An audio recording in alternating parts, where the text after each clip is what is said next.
Você é o autor de uma vida de mentiras programadas. É isso mesmo. Uma boa parte da sua vida foi programada e você nem sabe. Hoje eu vou falar sobre engenharia social e as suas consequências no desenvolvimento da Matrix e por que você está nela. Na verdade, e em verdade, eu queria falar hoje sobre os nossos três cérebros. Esse aqui, né? O coração e o intestino. Seria um vídeo bem mais demorado e bem mais complexo. Mas agora já são 18h25.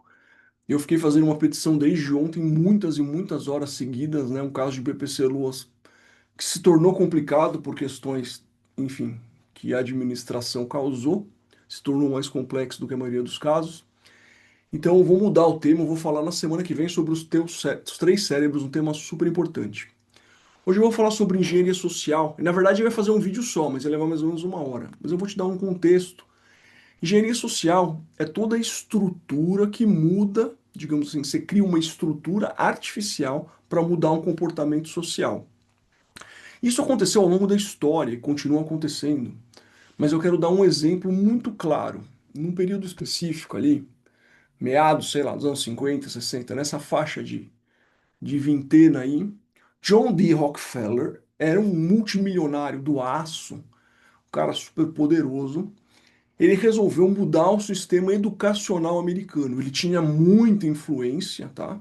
Muita influência. Sabe aquelas famílias que têm aquelas teorias de que eles controlam o mundo? Então, esse grupo de pessoas, lideradas por ele, mudaram o sistema educacional para que as pessoas aprendessem mais matérias técnicas, inglês, geometria, e continuassem com isso até o SIT.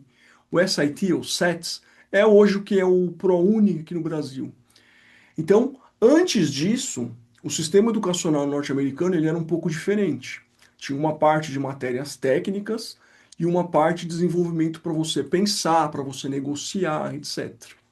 Isso foi alterado. Por que isso foi alterado? O que ele queria criar não eram pessoas pensantes e novos empresários para concorrer com ele. Ele queria criar americanos, a grande maioria da população americana, para cumprir ordens e ser empregado. Então, qual que é a engenharia social? Você vai se formar, você vai para a escola, vai entrar numa boa faculdade para arrumar um bom emprego. Dito e feito. Ele fez isso, ele era da indústria do aço, desse tipo de estrutura, né? E tinha parceria com construção de ferrovias, engenharia, esse tipo de coisa. Mas ele também era ligado a todos os grandes empresários da área alimentar e de outras áreas, da área do entretenimento. Isso foi feito de forma sistemática. Então, você vê pode pegar um documentário, deixa eu pensar um bom. Ah, tem um monte, né? Mas pode pegar aquele do McDonald's lá, Super Size Me. Ele fala como que a partir dos anos 50, 60, nessa época, o xarope de milho, os doces, eles foram turbinados e colocados em tudo quanto é comida norte-americana, tirando comida de verdade e colocando os ultraprocessados. Então isso aconteceu mais ou menos no mesmo período em que ele foi mudando o sistema educacional, o sistema alimentar do americano foi mudando, gerando essa obesidade crônica que a gente tem hoje. O sistema farmacêutico também, para as pessoas ficarem mais. Você piora a alimentação, começa a comer porcaria, para de fazer exercício, e principalmente o entretenimento, que é a Matrix. A Matrix ela é imposta a nós através de telas. Tela de celular, tela de TV.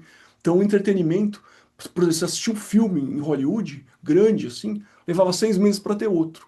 Depois foi um atrás do outro. Depois começou as séries, depois os streamings, depois as séries viciantes que você assiste 10 seguidos. E depois o Reels, que é o ápice, né? Que o Reels, na verdade, o Instagram, na verdade, ele era diferente.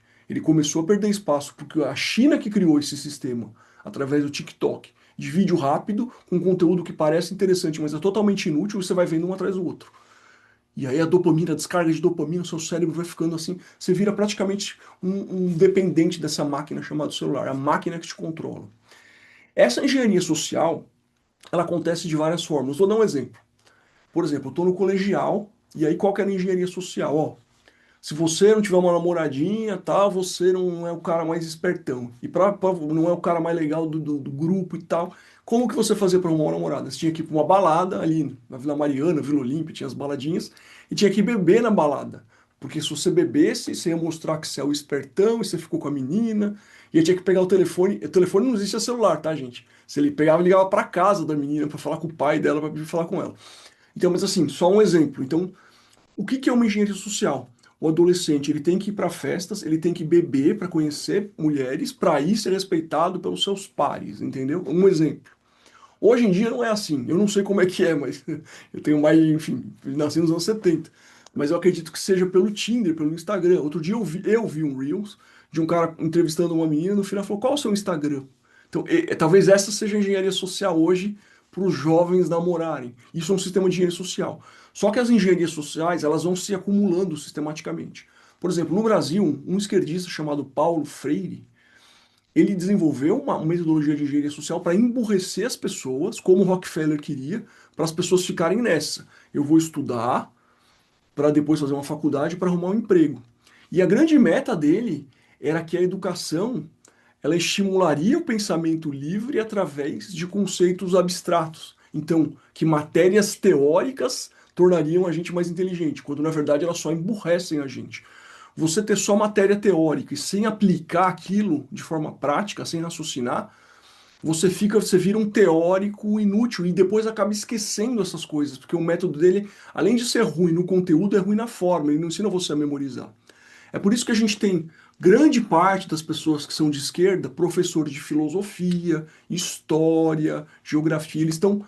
É um exército, né? Até por conta do neogranchismo, da estratégia que Gramsci usou para formar um soldado e formar outros, para pegar novas crianças para virarem professor de filosofia, de história, tudo isso.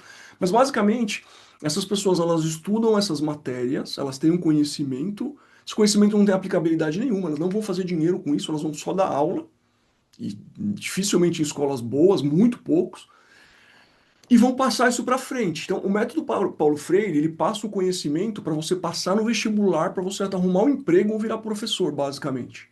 Entende? Não há uma aplicação para você pensar. O pensamento clássico, por exemplo, filosofia aristotélica, o estoicismo, coisas que realmente poderiam agregar uma independência, você fazer perguntas, você aplicar isso na prática, isso não é valorizado hoje em dia. Então, é por isso que a gente tem. Você pega uma pirâmide financeira de toda a população, você tem 5 a 10% das pessoas retendo 90% da riqueza aqui no Brasil. 5%. E o resto tá lá. Tá nesse método Paulo Freire, tá nas escolas públicas, tá nas faculdades privadas, que são piores do que as públicas, porque a gente também tem uma inversão aí. Então, a faculdade pública, que poderia ser um remédio contra essa base distorcida, não é. Na faculdade pública entram as pessoas mais ricas, que podem pagar via de regra. E as pessoas que conseguiram terminar o terceiro colegial pagam uma faculdade privada que é horrorosa, que é só um ensino técnico extremamente limitado. Então, isso é uma forma de engenharia social. E você que está me assistindo é submetido a essas engenharias. Você pode ter 20, 30, 40, 50 anos. Como é que você faz uma varredura do que foi submetido? Vou ensinar aqui. Esse vídeo é bem objetivo, tem um exercício. Pega uma folha de papel e escreve seus valores. O que que você faz? Quais são os seus hábitos? Ah, eu assisto futebol 3 vezes por dia, eu assisto isso, eu assisto aquilo, eu tomo cerveja com meus amigos tal dia, eu jogo sinuca, ou uma mulher, eu assisto dorama, ah, eu gosto muito de ir no shopping comprar coisas. Você vai escrever todos os seus hábitos, o que você faz, no geral, o que te torna você, quais são as suas características. Muitas delas têm ações ali que foram plantadas por outras pessoas. Do lado do que você escreveu, faz uma seta e fala: eu aprendi isso com meu pai, tal dia, de tal forma. Se você conseguir fazer isso, você vai descobrir quem programou ele e o quê. E que parte dessa engenharia você faz no piloto automático. Você, por exemplo, eu não faço mais isso, mas eu sou um advogado que acorda, já fiz muito, que acorda às 6 horas da manhã para pegar 2 ônibus, para chegar no escritório, para trabalhar até o meio-dia, para comer engolindo a comida e atendendo ligação, para depois voltar e trabalhar até às 8 horas da noite. Tá? Já trabalhei em contencioso de massa. Faz muito tempo, mas eu já tive essa engenharia social. O que que me colocou ali? Meu pai falou para mim: olha, Lucas, você precisa ir na faculdade para arrumar um bom emprego. E ele era empresário e ele perdeu tudo, então eu fiquei com isso. Isso foi uma engenharia, foi um evento que me causou um bloqueio de desenvolvimento. Ah, eu não vou empreender porque eu posso perder tudo, entendeu? Então você tem que levantar esses dois contextos, engenharia social e eventos, traumas, coisas que aconteceram com você que geraram crenças limitantes. Quando você tem o conhecimento desses problemas, você consegue reverter essas questões. Às vezes demora, mas a primeira ideia é um estágio de consciência. tem uma boa parte da minha vida que eu percebi que eu segui uma engenharia social. Essa parte de colegial, faculdade, sabe? Buscar estágio, buscar. Então, porque eu vejo as pessoas seguindo hoje, e assim, quando você quebra isso, quando você está empreendendo, quando você está ajudando pessoas, quando você mudou essa parte da sua vida, você olha para essas pessoas, não assim com uma questão de superioridade, mas com uma questão assim de falar, nossa, eu sei o que ela está passando, isso não é real. Ela está seguindo uma coisa que ela está sendo prejudicada, é como se a pessoa tivesse com uma venda e você não pudesse fazer nada. Porque, por exemplo, se é uma pessoa que não é muito próxima a mim, é um estranho, vai parecer arrogante. Eu falo, ó, para com tudo isso, recomeça a vida, entendeu? Não é uma conversa fácil. Mas assim, meu vídeo de hoje, como eu vou fazer um vídeo mais curto, é mais para trazer para vocês o estágio de consciência que eu, você e todos nós passamos por engenharias sociais. Os Estados Unidos, ele emprestou muito dinheiro para a Europa destruída na Segunda Guerra, e antes disso, a indústria do cinema francês, até alemã, antes da guerra, tá? Eles tinham filmes incríveis, atores incríveis. Uma das condições, além do empréstimo, foi o monopólio da comunicação através de Hollywood. Hollywood dominou a comunicação e apresentou os Estados Unidos como o melhor país do mundo por muitos anos. Eu tinha essa percepção. Então, assim, hoje eu sei que existem várias cracolândias em Los Angeles, em Nova York, na Filadélfia, embaixo de metrô. Então, assim, você vê um mundo idealizado que não é o mundo real. Não que os Estados Unidos não tenha vários méritos de defender a liberdade e tudo mais, e tenha vários problemas. Só que, assim, Hollywood passava uma imagem que tudo era Estados Unidos, que os Estados Unidos era a melhor coisa do mundo, que era perfeito e tudo mais, e não é bem assim. Isso foi uma imposição cultural. Isso é uma engenharia social, entendeu? Outra engenharia social, que é um predictive, o que que eles fazem? Por exemplo, eles querem lançar uma pandemia, uma droga que vai gerar uma doença no mundo. Eles fazem vários filmes sobre isso para testar como que as pessoas fazem até testes, perguntas, parecendo que é um teste como gostou do filme, séries, entendeu? Medidas econômicas, por exemplo, um estado quer gerar uma crise artificial, vendendo títulos podres de alguma coisa, ele faz filme sobre isso para ver o geral da população, se aquilo ia gerar uma revolta armada, se aquilo ia gerar um caos que seria perigoso para quem manda no poder, entendeu? Isso se chama Predict Program. Eles são programas preditivos que eles testam. Então, Netflix, principalmente, é rei disso, rei da cultura woke, programar as pessoas. Cara, se você gosta de filme, o que que eu te recomendo? Assista a Amazon. A Amazon é capitalista. Então tem coisa woke, mas tem muita coisa boa na Amazon. Não é que nem a Netflix. A Netflix ela é totalmente enviesada, tá? Mas não perca muito tempo assistindo também. Só pega uma coisa que realmente te interessa e depois saia fora. Veja meus vídeos anteriores como isso. Bom, esse é o alerta que eu queria fazer para você. Que você foi programado de alguma forma, você não queria. A gente tem muitos pensamentos negativos que a gente fala, putz, da onde vem isso? Eu não penso isso sobre mim ou sobre alguma coisa. Vem dessas programações sequenciais que a gente vem recebendo.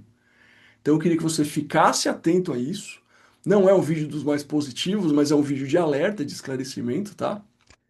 E na próxima semana, vou estar com mais tempo, aí eu vou fazer o meu vídeo sobre os três cérebros. Esse é bem polêmico mesmo, porque um dos cérebros é o nosso coração. Tá bom? Um excelente domingo a todos, até a próxima aí. Tchau, tchau.